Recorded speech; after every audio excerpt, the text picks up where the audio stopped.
I got made redundant in 2008, and I remember being on the bus going up to one of those mega buses going up to Leicester to see my uncle and my cousins. And I just thought, I've never felt this lost in all my life. I'm 28 years old and I don't know what the hell I'm doing or where I'm going. I've got no real qualifications. The job that I've just been doing doesn't actually exist. So I ended up just thinking, what's the one thing that I've always wanted to do? Or I've actually still been thinking about, like my brain was still working in that way. And it was writing, it was poems.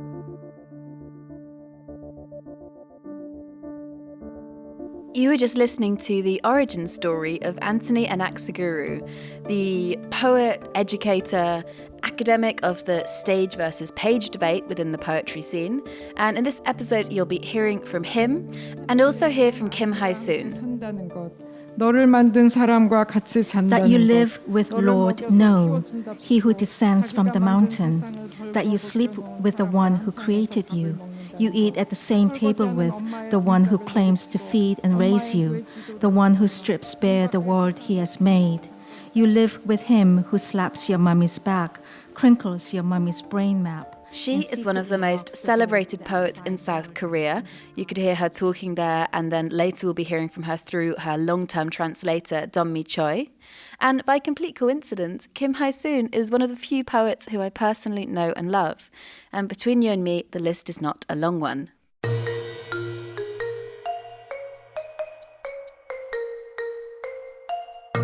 Welcome back to Think Aloud, where we talk to the people shaping arts and culture today. Together we'll discuss new ideas and approach old ones from new angles to hopefully shine some light on the most exciting things happening in the arts. We're going to be talking about these two poets and their projects, which on the surface appear to bear very few similarities. But let's dig a little deeper.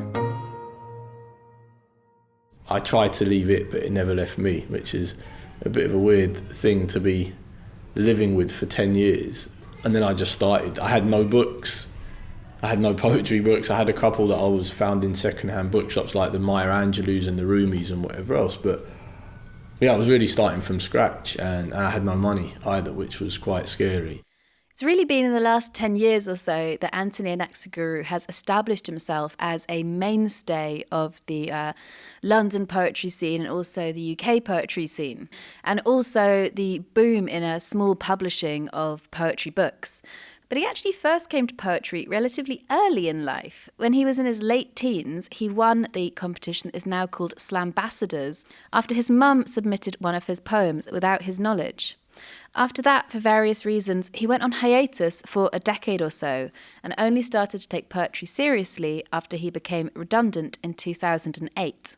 And from that point, it kind of gave me an interest in it, but the stuff that was in books didn't appeal to me. And I didn't come from a bookish family. There wasn't books widely available around the house. Nobody read. We weren't really encouraged to read. If we did read, fine. If we didn't, no one's going to have a pop at you. So, it's been a labour of love without having any formal training in poetry, any real kind of understanding of what I'm doing. It's all been quite impulsive, which is its own virtue, I guess, to kind of work poems like that. But yeah, it's all felt very organic and very gradual, and it's slow. It's taken a long time to get my writing to where it is now. Anthony's poetry is by nature very political, very rousing, very appealing to a young audience. And in this poem, he kind of continues what he was speaking about previously, talking about the craft of poetry, what it means to bring a beautiful form to a horrible reality, and whether those two things can and should go together. This is not a poem, and I am not a poet.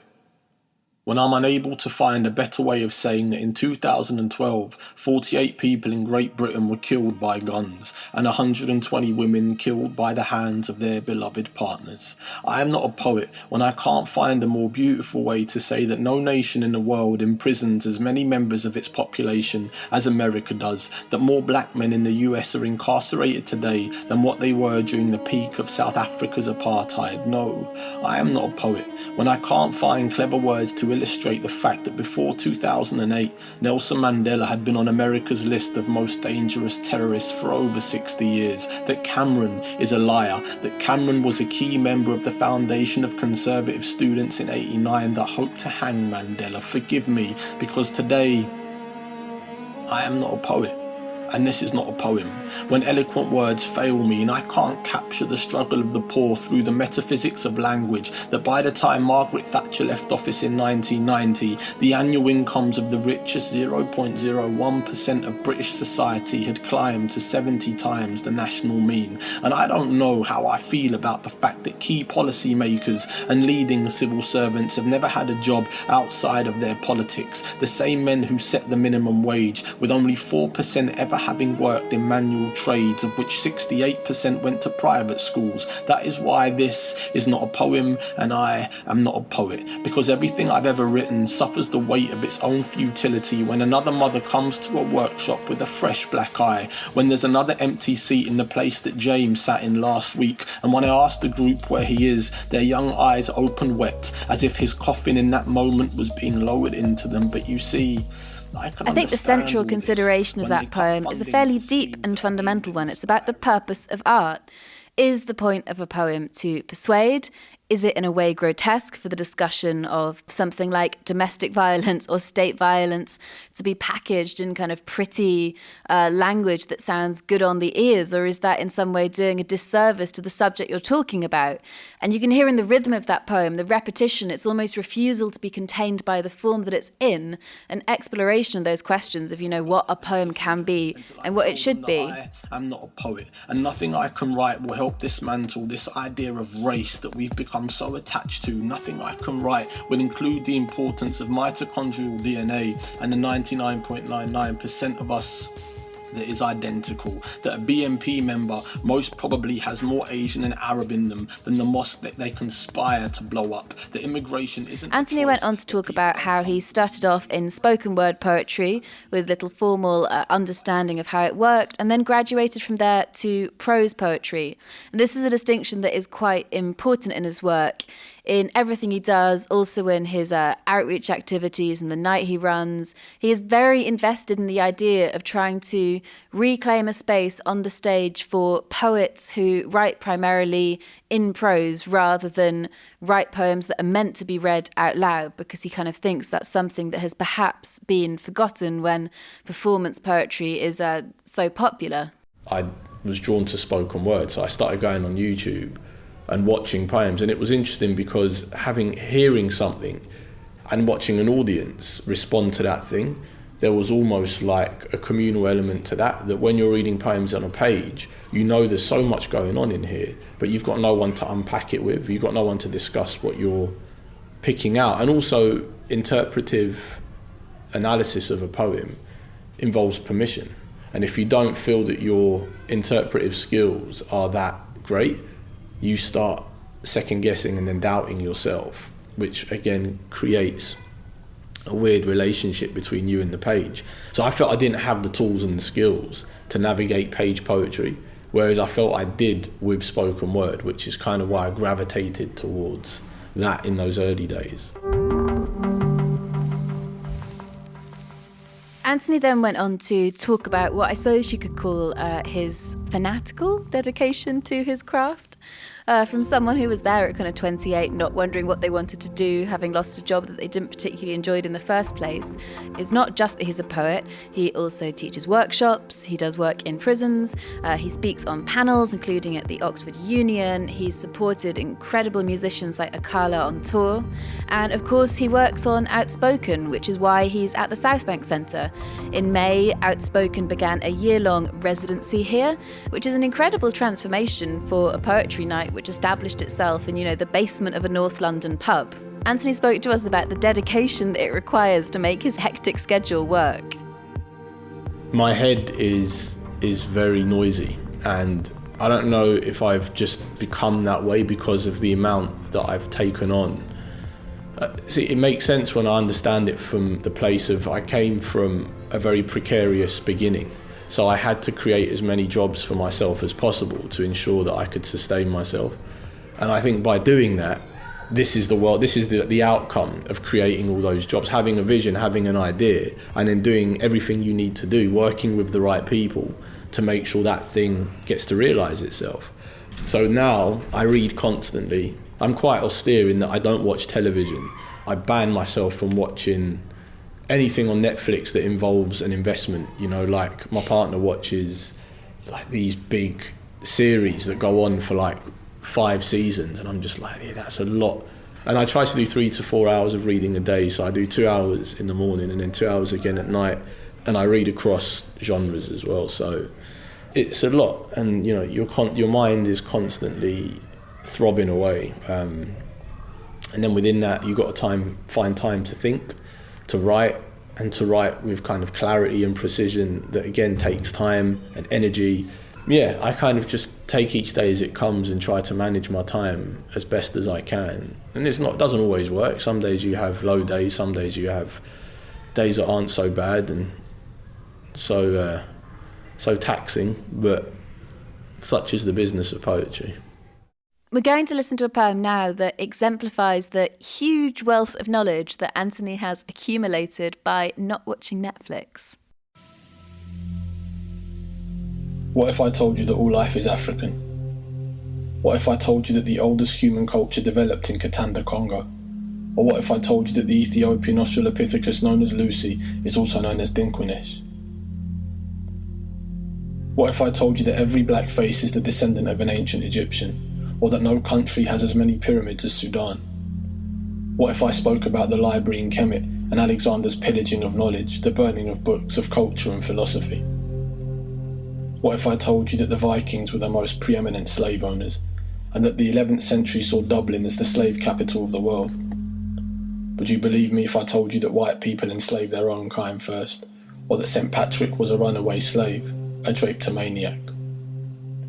What if I told you that Pythagoras was taught by some smooth-faced Egyptians, as was Thales and Anaxagoras? What if I explained Egyptian mystery schools to you? What if I told you all great European philosophers were trained by black Africans in Iona? Or what if I told you what Herodotus said about the Colchians? What if I told you what Gandhi said about Western civilization? What if I told you how Europe starred cages in comparison to the empires That poem, which has got this incredibly powerful repetitive structure, was a real viral hit of sorts when it came out about 5 years ago. It got 4 million views on Facebook in a week. I like it because I think it's this very thoughtful, nuanced approach to history and how history gets told. I know that Anthony is interested in this quote from Napoleon, who said, you know, what is history but a fable agreed upon? So it's this idea that the things that we choose to remember and the things that we choose to forget, the narrative shape our culture, and that maybe, just maybe, you know, things could be a little bit different if we started to try and remember differently. And he said very clearly that, you know, there was no attempt to preach or persuade with that poem, just to suggest alternatives. And Anthony also spoke to us about how he wants to not only kind of suggest alternatives for the past, but also suggest alternatives for the future by doing a huge amount of work with people who are coming to poetry now and hopefully making it a better experience for them than it was for him. I mean, as a kid, I absolutely despised poetry. It was one of these things where it was as dry as trigonometry. I don't even remember it. Like, I blanked out. It was that bad. It was literally like looking at a traffic cone, and I was just very bored, demotivated. It just wasn't interesting. So I think what I try and do now is, I mean, the curriculum's changed. It's become a lot more inclusive. It's become a lot more holistic and reflective of kind of modern day society, which is what art should be. It should be a reflection of the world we live in, not a kind of snippet of almost like a particular corner of a particular world that existed once for 15 minutes, like, which is kind of how it feels a lot of the time. Part of it is rebranding poetry, like somebody who is working class, somebody who looks like me, who goes in under the rubric of I'm a poet and this is what I do, and gets them thinking and talking, but really it becomes a utility to analyse the world. Something that Anthony is very interested in, especially in the work he does with Outspoken, is in kind of bridging this gap between spoken word, which has always been performed live, and poetry that gets printed and distributed, which is often seen as a fairly niche concern. What he does with Outspoken is he has a lot of, print poets there, and also it's not an open mic night, and that's quite unusual for poetry performances. And what it means is that it's not the case that anyone can sign up, get up on stage and perform. It's a case that they have specific poets who they've chosen in advance who are already really at a high level in their career. And what he's trying to do, I think, is to kind of recreate that excitement and buzz and live enjoyment around poetry that normally, you might pick up in a dusty bookshop and browse by yourself. At the same time as doing all those things, Anthony says that he's aware that poetry will always remain somewhat of a fringe concern. It's weird with poetry, spoken word.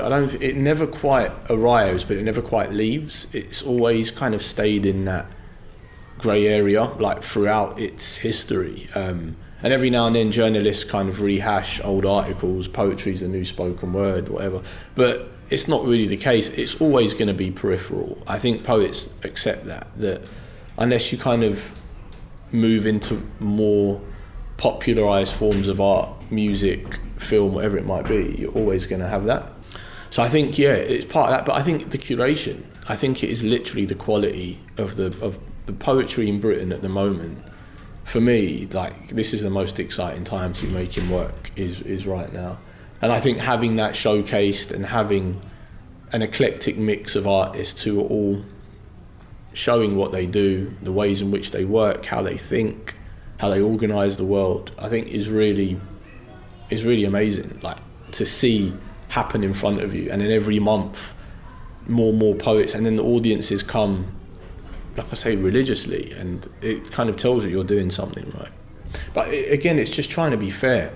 As much as what poetry tries to be ecumenical, all-inclusive, it isn't. Like, it is cliquey, it's ageist, it fetishizes the debut, like, all these things are what need ironing out, and what a lot of people don't really want to address. So I kind of wanted to have something. Again, it's not to kind of take the moral high ground and think I've come here to save the day.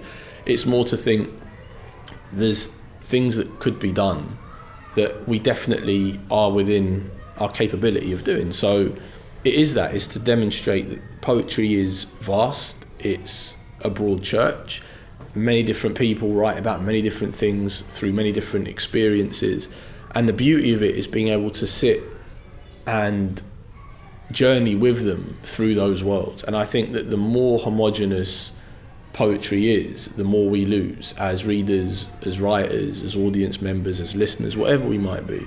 So for me, the manifesto was just that, was everyone here is part of this community, and there is no such thing as exclusivity, there's no such thing as exclusion. It's all about the worlds that live beyond the singular.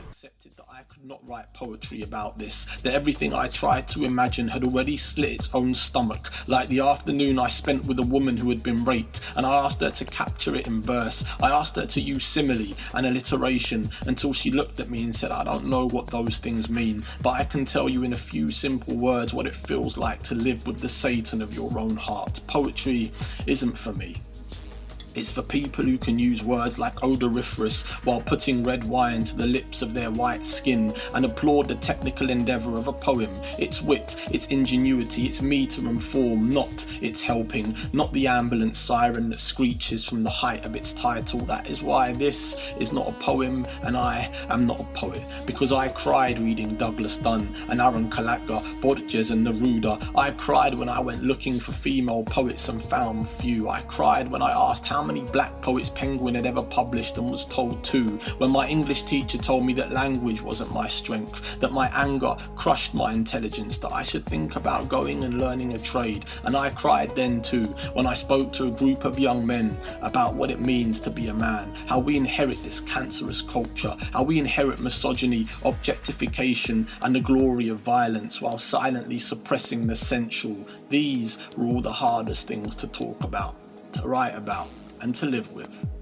That is why I keep saying that I am not a poet, and this is not a poem. because all of the above digress and ignore the rules set by the establishment. But all that doesn't matter, because it's done now. You've come this far in listening. Endings are always the hardest things to write, because the author knows that that's the last impression the reader will be left with. So I chose the following wisely. We are made up of all the things that broke us just to keep us alive. Maybe I could have said just that, but I didn't. Because like I said, this is not a poem, and I am not a poet.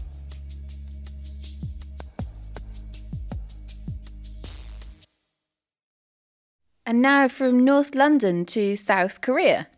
Kim Hyesoon is one of the most famous Korean modern poets. I actually came across one of her poems in this book of prose poetry that I was reading a couple of months ago. And it was one of these things in an anthology that you're flipping through. And I was so struck by it that I had to go away and Google her and read all about her. She's an incredible woman. And this poem that I was reading was about Seoul, where she lives. And it describes the city in this absolutely viscerally disgusting way as this kind of belching, defecating monster full of fish markets. It's really gross, and to be honest, it's not what you'd expect from a 60-something-year-old poet who's also an academic and teacher in Seoul. In fact, Kim's daughter came along to the recording that we're going to be hearing, which took place as part of the National Poetry Lates earlier in May, and she kind of said that she felt the same way. Kim's daughter's an illustrator, and she said that she was really surprised when she kind of become an adult to discover that her mum, who was always, telling her to shut her bedroom door and get home early, was also writing in this incredibly visceral, graphic way, and writing especially about women's lives. I mean, what Kim Hyesoon does, both in the content of her poetry and also in the form of the poetry, is to almost manifest the body as something that's constantly spilling over and oozing out, and something that's uncontainable within the page. And that's a rebellion against the patriarchy. It's a rebellion against traditional forms of poetry in Korea. Often in a poem like Day 3, what Kim's writing about is the role of women in society. 침대에 눕히고 눈을 감겨줄 사람이 필요해. 네가 편지를 쓴다. Photograph, Day 3. How's your doll? How's your doll's health? You speak into your doll's ears. It's a secret. Shut your mouth for life. As you pluck out your doll's eyes, you liked it too, didn't you? That's it, isn't it? As you cut off your doll's hair, die, you filthy bitch. As you set your doll on fire, you've forgotten about your past life forever, haven't you? As you got the sense of that, Kim's poetry is difficult, it's dark, and it's poetry that almost rather than listening to it, you might like to sit down with and kind of turn the words over a bit. Kim said that, she's very interested in death, and that for her, writing poetry is almost a form of dying. She describes herself as a tomb robber who is robbing my own tomb when she writes poetry. Appropriately, her new anthology, which came out last year, is called Autobiography of Death.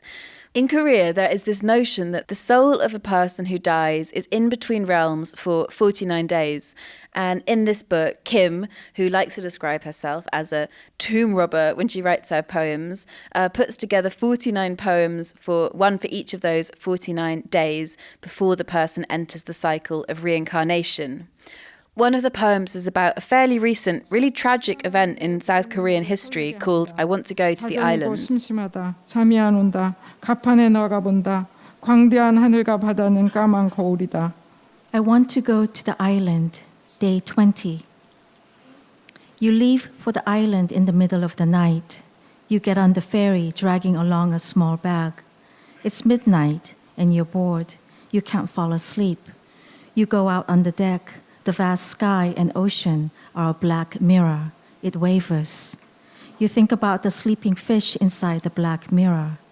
You think about the gluttony of the vast mirror that leaves nothing behind, not even a single shadow. You ponder, what if starting tomorrow, the days without sunrise continue? Then we'll be inside this black mirror 24 hours a day, and who would dip a pen into the mirror water to write about us? Why is there so much ink for writing? You head to the cafeteria to shake off your ominous thoughts. You might have heard the ship floating on black water, sobbing sadly. You receive a phone call after midnight. The call's about the emptiness of your being gone. This is the 1,000th time. This is the 1,000th call. The emptiness over there is transmitted to you in spite of the calls. You go into the hallway and pick up the receiver and sing the oldest song you know into it. You set a time for your songs to be sent. So someone feeling empty can hear the song as soon as she opens her eyes the next morning. But you doze off as if you're stepping into the mirror water as you listen to the sounds the sleeping bodies make. For the 1,000th time. Kim went on to talk about the abuse of government power in South Korea, because despite that poem sounding like a very personal human tragedy, that is actually the larger perspective that she's interested in. So this incident made her reflect about all the unjust death that took place under the power of the misuse of the power of the government in South Korea. And so she wrote as if like she set up like each candle, that she lit each candle. So each poem is like a candle. So each poem is a meditation of the death, the unjust death, the death of the children, and some of the death that was near within in her own personal life as well. Now, Kim's going to go on to talk about the language that she uses and how she tries to subvert the language of masculinity, and also how poetry and privilege operate in South Korea. And while we're listening to those segments, I think it's interesting to think about the differences and similarities between her and Anthony Anaxagorou, because in a way they're both kind of playing with the idea of who poetry is meant to be for. Both of them came into it feeling like outsiders to the genre to a certain extent, but also they've kind of moved in opposite directions, because a lot of what Anthony was talking about is about trying to reclaim the prose poem and trying to make, the idea of small publishing of poems something that's exciting to a wider group of people.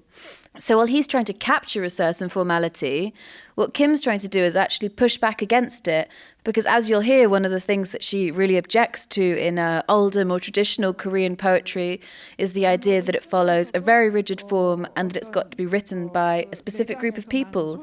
Traditionally, if you wanted to write poems in Korea, you took an exam, almost like a bureaucrat. 애썼어요. 그런 의미에서 그런 얘기를 한 것 같아요. Even though she is using the common language, the language of men and power, she is attempting to erase that language and to create her own language that erases that language of power, instead exploring the sounds of the inner organs, things that splatter out of her mouth and things that pours out of her nose holes.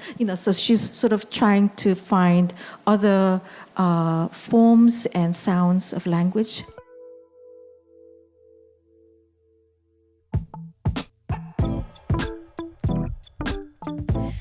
I don't really know if the audiences for Kim and Anthony's poetry would ever overlap that much.